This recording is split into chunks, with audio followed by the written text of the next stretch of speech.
I'm now for some business news here on France 24, and for that I'm joined by our business editor Kate Moody here in the studio. And Kate, we're starting with Uber drivers in the Netherlands who've won a legal battle against the ride-sharing firm. Yeah, a court in Amsterdam has today said that the 4,000 drivers that are based there should be receiving the same benefits and working conditions as taxi drivers. It's another blow to Uber's gig economy model after a similar ruling in the UK earlier this year.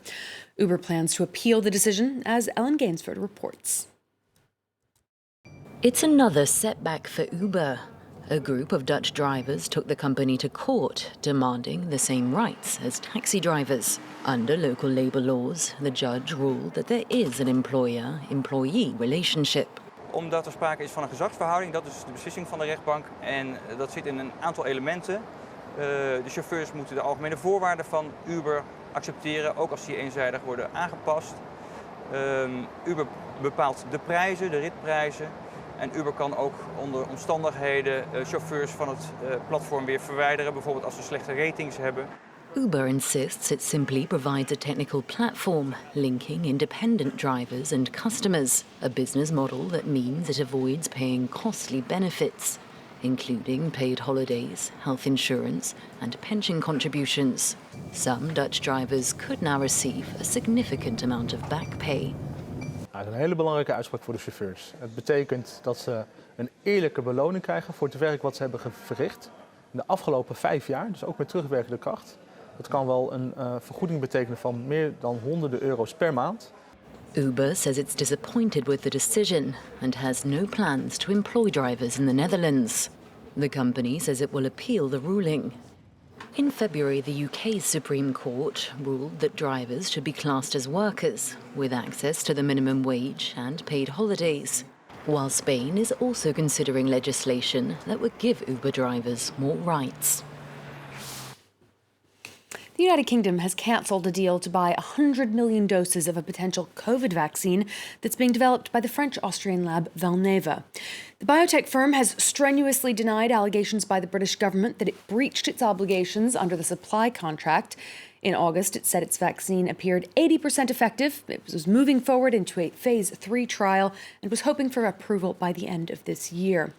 The UK government was the only firm order for Valneva's jab. It planned to produce some of that supply at a facility in Scotland. The news has wiped out nearly half of Valneva's market cap. Shares in Paris tumbling some 40% today. They are still more than double their price at the start of this year. Well, let's check in on the rest of the day's trading action now. The major European indices have closed higher as they try to move past a week of losses. Gains of about half a percentage point in both London and Frankfurt, slightly less here in Paris. Wall Street is mixed. An earlier rally on the Dow Jones has been fading. The Nasdaq and S&P 500 both trading below the flat line this hour. Investors will be looking out for the latest U.S. inflation data, which is due on Tuesday, to see how quickly consumer prices are rising in the United States. Well, oil prices have risen today after producers group OPEC said it expects oil demand to exceed its pre-pandemic levels next year. Demand and prices plummeted in 2020 as the pandemic prompted lockdowns around the world and producers scaled back their output.